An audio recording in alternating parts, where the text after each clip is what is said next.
lot more grouse during the shoot. There are stories of groups of about 8 or 9 guns killing over 2,000 grouse in a day. A lot of grouse. Yeah.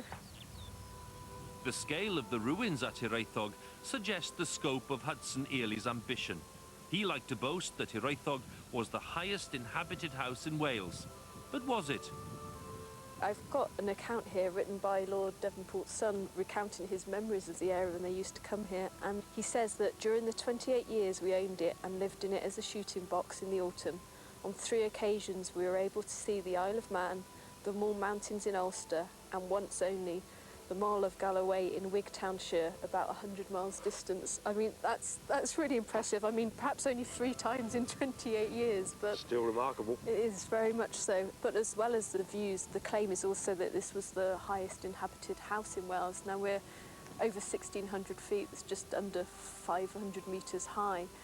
And I don't know how true that claim is. It's a nice story, isn't it? You need to look at a lot of maps in order to prove it, but it could well be that this was the highest occupied house at the beginning of the 20th century, yes.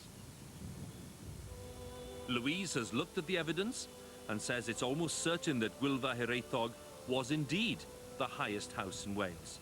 She's also come across a letter written by Lord Davenport's son in 1968, shortly before he died.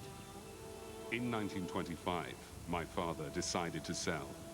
Exposed for over 40 years to all the winds, it is now gradually falling into pieces. And the last time I saw it in 1966, sheep sheltering against the gales were lying huddled on the drawing room floor.